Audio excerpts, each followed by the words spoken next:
여러분은 나이 들수록 가장 먼저 신경 써야 할 것이 무엇이라고 생각하시나요? 건강, 경제력, 인간관계 등 많은 것들이 있지만 이에 못지않게 중요한 것이 집 정리입니다. 특히나 70이 넘어갈수록 몸에 힘이 빠지고 더욱이 집 정리가 힘들어지기 때문에 짐은 적은 것이 좋습니다. 이런 사실을 알고 있음에도 나이 들면 버리지 못하는 물건들이 더 많아집니다. 하지만 60대 후반에 어떤 분은 지인이 작고 하신 어머니 집 정리 처리를 너무 힘들어하는 걸 보고 자식에게 짐을 주지 말자 각오를 하고 정리를 시작하셨다고 합니다. 추억도 추억이지만 특히 자식들은 만약 자신이 떠나고 나면 엄마 내 쓰레기를 이렇게 안 버리고 살았대 하며 정리하다 투덜거릴 거란 생각만 해도 끔찍스러워 각성의 정리를 시작했다는 분도 계셨습니다. 이렇듯 내가 만약 정리를 일찍이 하지 못한다면 이는 곧 고스란히 자식들에게 짐이 될 수 있습니다. 누군가는 이런 사실을 일찍이 깨달아 정리가 습관이 되어 정신적으로나 육체적으로나 평안한 노후를 보내고 있지만 누군가는 귀찮고 점점 체력이 떨어진다는 이유로 정리를 미루다 결국 손을 쓸 수 없을 정도가 되어 집에 있는 것만으로 스트레스를 받기도 합니다. 여기 정리를 하지 못해 매일 딸과 다투는 70대 최 씨 할머니가 계십니다. 할머니는 딸과 함께 20평 정도 되는 아파트에 살고 있습니다. 거실과 주방, 방 2개가 있지만 사방이 막혀있는 답답한 거실과 빈틈없이 빽빽하게 물건들이 자리를 차지해 10평 남짓 공간도 활용하지 못하고 있습니다. 할머니는 남편이 세상을 떠난 뒤 남편이 남겨둔 물품을 정리하는 데만 꼬박 1달이 걸렸습니다. 하지만 집에는 아직도 빼곡한 물건들, 심지어 무겁고 큰 물건들이 위까지 쌓여 위태위태한 느낌마저 듭니다. 딸이 엄마에게 진심과 장난을 섞어 말을 건넵니다. 엄마, 우리 집도 세상에 이런 일이 해서 출연 요청 오겠다. 우리도 이제 정리 좀 하고 살자. 하지만 20년간 무기력, 우울증, 전신 통증을 달고 산 할머니에게 집 정리는 너무나도 큰 벽과 같이 느껴집니다. 이는 딸도 마찬가지입니다. 정리가 안 된 모습들, 가득 쌓여 있는 짐들을 볼 때마다 치워야 하긴 하지만 어떻게 하지? 언제 하지? 내가 할 수 있을까 하는 생각이 들었습니다. 식사로 매번 죽을 드시는 할머니. 빈 죽통들마저 언젠가 쓰겠지 하고 모아두었습니다. 엄마, 빈 죽통들은 버려도 되지? 그거 놔둬. 뭐라도 담아놓게. 딸은 물건을 버릴 때마다 불같이 화를 내는 할머니 때문에 트러블을 피하기 위해 어쩔 수 없이 오늘도 버리는 것을 포기합니다. 할머니는 예전부터 알뜰했습니다. 물건이나 음식이 할인할 때면 구매를 망설이지 않았고 물건을 사람처럼 생각하는지 영 버리지를 못하셨습니다. 신발장에는 간식들이 빼곡하고 옷방에는 문고리까지 옷이 점령했습니다. 또한 수납 바구니가 가려질 정도로 수납 공간에 많은 것들이 들어 있습니다. 정리업체를 불러볼까 하다가도 비싼 가격과 어차피 또 시간 지나면 원상복구 될까봐 이마저도 망설여집니다. 사방이 막혀 답답한 거실. 오늘도 딸은 한숨을 쉬며 할머니가 오래 사셨으면 하는 마음이 들면서도 할머니가 나중에 돌아가시면 이 집을 어떻게 치워야 하나 막막한 마음이 듭니다. 여러분은 이런 할머니와 딸의 안타까운 사연을 듣고 어떤 생각이 드시나요? 특히나 나중에 나이가 들면 몸도 맘처럼 움직이지 않는 상황이 될 수 있는데 이때가 되면 집 정리를 하기가 여간 쉬운 것이 아니게 됩니다. 그래서 우리는 나이 들고 몸이 불편해질 때를 생각해 미리미리 정리를 해야 하는 것입니다. 물론 저장강박증으로 물건을 정리하지 못하는 경우도 있을 것이지만 몸이 불편해 치우고 싶어도 물건을 정리하지 못하게 되는 상황이 생길 수 있습니다. 그래서 우리는 나이가 더 들기 전에 하루빨리 정리를 하는 습관을 만들어야 합니다. 오늘은 이와 관련하여 나이 들수록 정리를 잘하기 위해 알아야 할 5가지에 대해 알려드리겠습니다. 정리를 잘하기 위해 알아야 할 첫 번째는 정리는 버리는 것부터 시작이라는 사실입니다. 노자는 적게 가지는 것이 소유이고 많이 가지는 것은 혼란이라 말하며 지혜를 얻으려면 매일 하나씩 정리하라는 말을 남기기도 하였습니다. 정리는 필요 없는 물건을 버리는 것부터가 시작이고 사야 될 물건이 있을 때 정말 필요한 것인지 한 번 더 생각하는 것이 정리를 유지할 수 있는 비결이기도 합니다. 특히나 70이 되면 나눠줄 건 나눠주고 심플하게 사는 것이 좋다고 합니다. 무거운 그릇, 컵, 옷, 무거운 가방 다 정리하고 화분도 이왕이면 작은 것만 남겨주는 것이 좋습니다. 많이들 알고 계신 내용이지만 집안 정리할 때 가장 중요한 것은 2, 3년 동안 안 쓴 물건, 안 입은 의류 등은 무조건 처분하는 것입니다.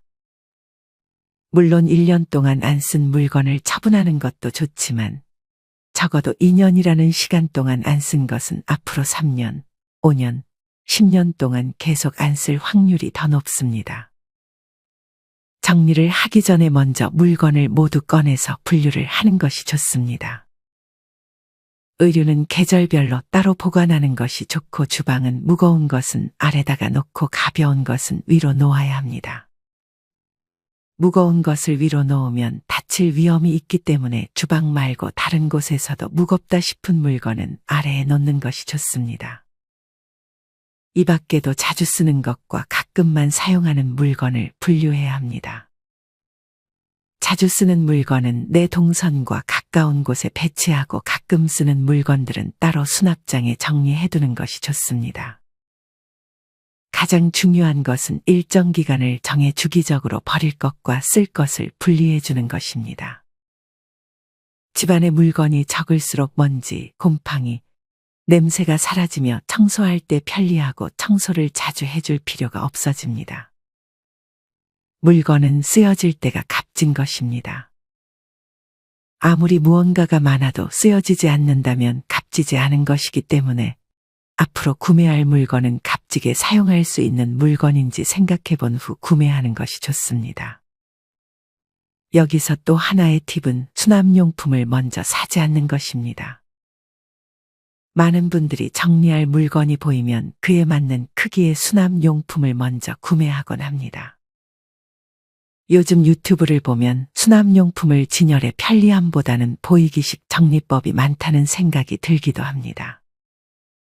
이쁘다고 수납용품을 먼저 구입하지 말고 일단 필요 없는 물건을 없애고 그에 맞는 수납용품을 구매하던지 다른 종이 가방이나 플라스틱 통을 재활용하는 방향이 좋습니다. 저도 예전에 집 정리한다고 영상을 찾아보니 결국 수납용품 홍보밖에 안 돼 보이는 영상을 많이 봤습니다.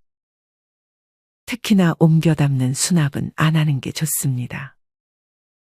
예를 들어 간장이나 식초, 식용유 등 그냥 통에 담아진 채로 다 쓰고 분리수거하면 되는데 또 다른 통으로 옮기는 분들이 계십니다. 이러면 나중에는 귀찮고 번거로워서 옮겨 담는 통을 그냥 방치하게 되는 경우도 많습니다. 일상생활에서 번거로움을 주는 물품은 나중에 짐이 될 확률이 높다는 사실을 명심하시길 바랍니다. 정리를 잘하기 위해 알아야 할 2번째는 무더운 여름 혹은 추운 겨울보다는 날씨가 좋은 봄과 가을에 집중적으로 물건을 정리하는 것입니다. 물론 정리는 수시로 하는 것이 가장 좋습니다. 하지만 그 중에서도 봄맞이 대청소라는 말이 있을 정도로 특히나 봄은 청소를 하기 좋은 계절입니다. 봄 청소는 날씨가 따뜻해지면서 집안을 철저히 청소하는 관행입니다. 이런 봄 청소는 고대 페르시아 문화가 봄의 첫날에 집안의 모든 것을 청소했던 것에서 시작되었습니다. 특히나 현대에는 사람들이 겨울에 문과 창문을 닫아두는 경향이 있었습니다. 그래서 봄이 되면 창문을 열고 집안에 쌓여있던 먼지와 냄새를 제거했습니다. 뿐만 아니라 봄 청소는 정신 건강에도 매우 좋습니다. 봄 청소는 겨울에 생길 수 있는 우울한 감정과 무기력증뿐 아니라 불면증과 같은 증상들이 날이 점점 풀리는 봄이 되면 나아지는 계절성 우울증에도 도움을 줍니다. 사실 우리는 의식하지 못하는 사이에 계절이 변화함에 따라 몸과 마음을 맞추며 살아가기도 합니다. 클리블랜드의 임상심리학자 돈 포터 박사의 말에 의하면 겨울에 인간의 에너지는 확연히 줄어들고 봄이 되면 거짓말처럼 에너지가 넘친다고 합니다. 낮이 더 길어지고 날씨마저 따뜻해지니 햇빛에 노출되어 활기를 더 얻게 되는 것입니다. 우리에게 조금 더 의지가 생기는 봄의 청소를 계획해 보는 것은 어떨까요? 사실 이 밖에도 무더운 여름과 추운 겨울에는 아무래도 날씨 자체로 영향을 받아 몸을 움직이기 힘듭니다. 꼭 봄과 가을이 아니더라도 날이 좋고 의지가 있을 때 한 번씩 창문을 열어 집을 청소해보는 습관을 들여보는 것도 좋습니다. 정리를 잘하기 위해 알아야 할 세 번째는 지금 사는 집에서 얼마나 살 건지에 대해 생각해보는 것입니다. 사실 이사 계획이 있다면 물건을 비우는 것에 중점을 두는 것이 좋습니다. 간혹 이사를 할 때 어차피 이사를 할 거니까 이사하고 정리해야겠다고 생각하지만 이사하는데 짐이 많다면 이사 비용이 더 늘어납니다. 또한 나중에 이사를 갈 계획이라면 지금 집에 필요한 물건이 있다 하더라도 이사 후에 구매하는 것이 좋습니다. 지금 집에 맞는 제품이 이사간 집에서는 맞지 않을 수도 있기 때문입니다. 이러면 돈이 2배로 들기 때문에 만약 이사 계획이 있으시다면 구매보다는 미리미리 비우고 꼭 필요한 것들은 이사 후에 구매하는 것이 좋을 수 있습니다. 특히나 소파와 같은 크기가 큰 제품들을 미리 구매해버리면 이사 비용도 늘어나게 되고 막상 이사간 집에는 공간이 안 맞을 수 있기 때문에 큰 제품은 이사 후에 구매하는 것이 좋습니다. 만약 집을 팔 계획이 있으신 분들이 가장 먼저 해야 할 것이 바로 집안 정리이기도 합니다. 집안이 정리가 안 된 채 엉망이라면 그 집은 아무리 싸게 내놔도 팔리지 않습니다. 게다가 집을 사려고 온 사람들이 봤을 때 불필요한 물건이 가득하다면 평소에 비해 집이 작아 보이도록 느껴지게 만들기도 합니다. 이런 점에서도 미리 집을 정리하는 것이 좋은 방향입니다. 정리를 잘하기 위해 알아야 할 네 번째는 한 번에 정리하려고 하지 않는 것입니다. 나이가 들수록 한 번에 무리하게 일을 하게 되면 몸살이 날 수 있습니다. 실제로 하루에 청소를 몰아서 했던 어느 70대 할머니는 몸살이 나 며칠 동안 누워 있었던 적도 있다고 말씀하셨습니다. 뭐든 한 번에 다 하려고 하면 더 막막합니다. 방송에서 전문가들이 하루 만에 집을 싹 치우는 모습이 보이지만 그 사람들은 전문가이기도 하고 여러 명이서 집을 치우기 때문에 그렇게 할 수 있는 것입니다. 만약 개인이라면 차근차근 조금씩 하는 것이 낫습니다. 제일 추천하는 방법은 하루에 하나씩 장소를 선택해서 하루 10분 정도만 치워보는 것입니다.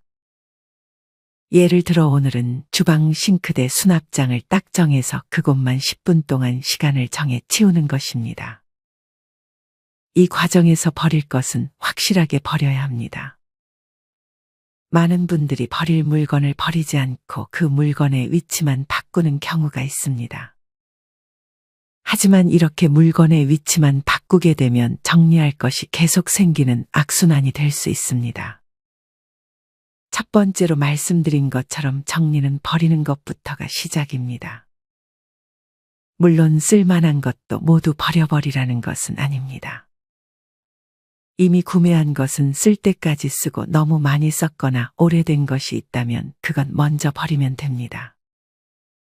이런 식으로 하루는 주방, 하루는 거실, 하루는 화장실 등 장소를 정해서 정리를 하는데 이때 반드시 쓰임을 다한 물건들은 바로바로 버려주고 쓸만한 것들은 얼른 써버리고 버리는 자세가 필요합니다. 또한 나이가 들수록 정리하는데 하루를 전부 소비할 만큼의 에너지를 가진 사람은 거의 없습니다. 시간이 지날수록 청소의 능률도 떨어질 것입니다. 그래서 일단 하루 10분에서 20분 정도만 시간을 할애해 꾸준히 정리한다면 시간이 지나 집의 평수를 회복할 수 있을 것입니다. 특히나 중요한 것은 해당 장소를 한번 치웠다고 해서 정리가 다 끝났다고 생각하지 않는 것입니다. 우리는 습관처럼 그 장소에 다시 물건을 쌓아두게 될 수 있습니다. 만약 정리를 했음에도 그 장소가 다시 어지러워진다면 좌절감을 느낄 것입니다. 이를 방지하기 위해 규칙을 정해놓는 것이 좋습니다. 예를 들어 이 선반에는 더 이상 물건을 채우지 않기, 이 식탁 위에 정해진 물건 외에는 물건을 올려두지 않기 등 스스로의 규칙이 필요합니다. 또한 너무 완벽하게 청소하려는 마음은 오히려 정리를 방해할 수 있습니다. 유튜브나 TV에서 보여지는 것은 방송용일 뿐 현실적이지 않고 그 정도로 깨끗할 필요는 더더욱 없습니다. 우리는 그저 정리를 잘해서 우리가 필요한 물건들을 쉽게 찾고 물건 때문에 집이 좁아지거나 건강을 악화시킬 정도로 집이 더러운 것만 방지하면 되는 것입니다. 정리를 잘하기 위해 알아야 할 5번째는 정리를 한 후에도 다시 집이 더러워지지 않도록 나만의 정리 규칙을 만드는 것입니다. 많은 분들이 집을 청소해주는 방송을 보고 한결같이 하는 말들이 있습니다. 집 치워줘도 어차피 얼마 안 가 바로 더러워진다는 말입니다. 어차피 다시 더러워질까봐 비싼 청소업체를 부르는 것을 꺼리는 분들도 있습니다. 이처럼 우리는 집을 정리하고 그것을 유지하는 것이 중요합니다. 이를 위해 몇 가지 좋은 규칙을 소개해 드리겠습니다. 첫째는 물건을 바닥에 놓아 물건 산을 쌓지 않는 것입니다. 특히나 옷, 책, 수납박스 등을 바닥에 놓으면 조금씩 우리 집 평수를 갉아먹기도 합니다. 하나씩 점점 쌓다 보면 아예 큰 가구처럼 자리를 떡하니 차지할 것이기 때문에 애초에 바닥에는 물건을 놓지 않는 습관을 만들어야 합니다. 두 번째는 쓸데없는 수납용품을 사지 않는 것입니다. 수납용품을 사게 되면 우리는 그 수납용품을 채우기 위해 다른 물건들을 구매하거나 집어넣습니다. 버려야 할 물건들도 버리기보다는 수납장에 넣어버리는 것입니다. 우리가 제일 구매하지 말아야 할 것이 수납용품입니다. 이렇게 만약 수납 공간을 늘리게 되면 그만큼 물건도 늘어나게 됩니다. 물건을 정리하기 전 수납장부터 정리하는 것이 좋습니다. 세 번째는 꼭 눈에 물건이 보이도록 정리하는 것입니다. 이를 위해 투명 수납장을 사용할 수도 있습니다. 정리정돈에서 가장 중요한 포인트는 내가 무엇을 가지고 있는지 아는 것이 첫 번째라고 합니다. 아마 많은 분들이 물건을 정리하다 없는 줄 알고 다시 재구매를 했던 경험이 있을 것입니다. 만약 내가 산 제품들을 보이지도 않게 수납장 깊숙이 넣어두고 시간이 오래 지난다면 당연히 그 물건이 나에게 있는지 잊어버리게 될 것입니다. 그래서 물건을 정리할 때 항상 내가 가지고 있는 물건들을 미리 파악해야 새로운 물건을 또 사는 악순환을 반복하지 않을 수 있습니다. 마지막은 자주 쓰는 물건들은 최대한 넣고 빼기 쉽게 수납하는 것입니다. 많은 분들이 정리할 때 놓치는 것 중 하나가 종류별로만 정리를 하는 것입니다. 하지만 종류가 다르더라도 자주 사용하는 물건들이 있다면 그것들만 따로 모아두는 것이 좋습니다. 이러면 불필요한 에너지 및 시간 낭비를 줄일 수 있습니다. 정리를 잘하기 위해 알아야 할 6번째는 손에 잘 닿는 곳의 위치를 선정하는 것입니다. 나이가 들수록 허리를 굽히기가 힘들어지고 너무 높은 선반에 있는 물건을 꺼내기가 힘들어집니다. 특히나 높은 곳에 있는 물건을 꺼내려고 의자를 사용하다가 자칫 다칠 위험이 있습니다. 노년에 다치는 것은 정말 치명적이기 때문에 이 부분은 조심해야 합니다. 그러니 미리미리 너무 높은 곳에는 물건을 두지 않는 습관을 들이는 것이 좋습니다. 물건을 쌓아두었을 때 중간에 물건을 빼려다가 위에 있는 것들이 떨어져 머리에 맞는 경우도 조심해야 합니다. 이런 이유로 물건을 산처럼 쌓아놓는 것을 피해야 합니다. 가끔 유튜브나 TV에 보면 물건을 쌓아놓은 게 천장까지 닿는 경우를 볼 수 있습니다. 만약 무겁고 단단한 물건이 떨어지기라도 한다면 치명적인 사고로 이어질 수 있습니다. 그러니 항상 무거운 물건은 아래에 두고 가벼운 물건은 너무 높지 않은 위치에 보관하고 자주 쓰는 물건은 내 손이 닿기 쉬운 곳에 위치시키는 것이 좋습니다. 정리를 잘하기 위해 알아야 할 마지막 7번째는 추억의 물건들은 사진으로 보관하는 것입니다. 예전에 탤런트 신혜라님이 나와서 집을 보여주었던 적이 있습니다. 그중 가장 인상 깊었던 부분은 가족이 받은 트로피도 한두 개만 남기고 다 처분했다는 것이었습니다. 이처럼 추억을 물건으로 간직하는 것보다 사진으로 충분히 추억할 수 있으니 트로피나 너무 많은 앨범들은 공간만 차지하기 때문에 스마트폰에 사진으로 남겨두는 분들이 많습니다. 아마 앨범을 가지고 있는 분들도 자주 보진 않아 먼지만 쌓여 있는 경우가 많을 것입니다. 이런 트로피나 앨범 등 추억이 담긴 물건들이 공간을 차지하게 두는 것보다 사진으로 저장을 잘 해두고 나중에 한 번씩 보는 것이 좋은 방향일 수 있습니다. 오늘은 나이 들수록 집 정리를 잘하기 위해 알아야 할 7가지에 대해 알려드렸습니다. 첫째는 정리는 버리는 것부터가 시작이라는 것. 둘째는 여름, 겨울보다는 봄과 가을에 청소를 하는 것. 셋째는 이사 계획에 따라 집 정리 전략을 정하는 것. 넷째는 한 번에 정리하려 하지 말고 하루에 조금씩 정리를 하는 것. 다섯째는 정리를 하고 유지할 수 있도록 나만의 정리 규칙을 만드는 것. 여섯째는 손에 잘 닿는 곳에 물건을 위치시키는 것. 마지막 7째는 추억의 물건들은 사진으로 보관하는 것입니다. 오늘 말씀드린 내용을 뻔한 내용이라 말씀하실 분들이 계실지 모르겠습니다. 하지만 아는 것과 직접 실천하는 것은 다른 문제입니다. 여러분이 이미 이것들을 실천한다면 너무 잘하고 계신 것이고 만약 아직 시도해보지 못했던 것들이라면 한 가지만이라도 실천해보는 계기가 되었으면 좋겠습니다. 최고의 인테리어는 정리라는 말이 있습니다. 또한 나중에 내 자녀들이 내 물건 치우고 버리느라 고생하지 않도록 배려해준다면 자식들이 더욱 짐을 덜게 될 것입니다. 살아가면서 정리는 가장 중요한 일 중 하나입니다. 정리를 통해 남은 여생 정신적으로도 신체적으로도 건강하게 보내셨으면 좋겠습니다. 이상으로 오늘의 영상을 마치겠습니다. 우리 모든 구독자분들의 행복한 여생을 응원합니다. 다음에 더 좋은 내용으로 찾아뵙겠습니다. 감사합니다.